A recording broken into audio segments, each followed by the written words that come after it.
তো গাইস চলে এসেছি নেক্সট ভিডিও নিয়ে। তো গাইস তোমরা কি দেখতে পাচ্ছ কম্পিউটারের টাইমটা? এই বোর্ডটায় কি লেখা আছে একটু দেখি, বিক্রেতা কামরা। তো গাইস আমার বাংলাটা একটু কমজোর হলো, ইংলিশটা খুব ভালো। ভিন্ডর কম্পার্টমেন্ট। মুंह से सुपारी निकाल के बात कर रहे बाबा।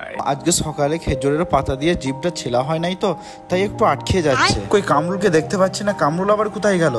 কামরুলকে বললাম যে তুই কালো ছেলে, তুই রাত্রে লাইটের নিচে দাঁড়িয়ে থাকবি, ও আবার কোথায় গেল? ওই তো গাইস বুদ্ধি আছে বটে, ফ্লাক্স জ্বালিয়ে দাঁড়িয়ে আছে। গজব বেজতি। তো গাইস একটা ভিডিওতে বলেছিলাম যে এটা ইন্ডিয়া, এখানে সবকিছুই সম্ভব। তো গাইস দেখো রেলের মাঝে, রেলের পার্টির মাছ দিয়ে বস্তা নিয়ে চলে যাচ্ছে। তো গাইস এই সময় যদি ট্রেন আসে তো কি হবে? खत्म, bye bye, tata, good, गया। শামিম কামরুলকে সবসময় কালো কালো করে তো গাইস, তাই শামিমকেও কামরুল বলল যে তুইও তো গ্যাঁড়া। তো শামিম বলছে আমি গ্যাঁড়া, দাঁড়া এটার ওপর দাঁড়াই। এটার ওপর দাঁড়িয়ে বলছে দেখ আমি কত লম্বা হয়ে গেছি। তো কত খুশি গাইস দেখো, ও যদি সত্যিই লম্বা হতো তাহলে কি না করতো। তো আগেই বলেছে এটা ইন্ডিয়া, এখানে সবকিছুই সম্ভব। তো গাইস দেখো স্টেশনের ভেতরেও তাম্বু খাটিয়েছে। আর একটু এইদিকে দেখো, সুমানে ফ্যানটা চলছে, সরকার কি মাল দরিয়া মে ডাল।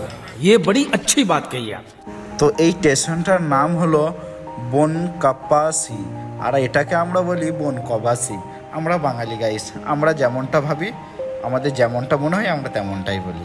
আর তোমরা দেখতেই পাচ্ছ আমাদের সেই পালসা বুজাজ, সেই পালসা বুজাজ নিয়ে আমরা এখন চলে যাব। তো গাইস তোমরা একটা কথা বলে যাবে যে কামরুল কি সত্যিই কালো?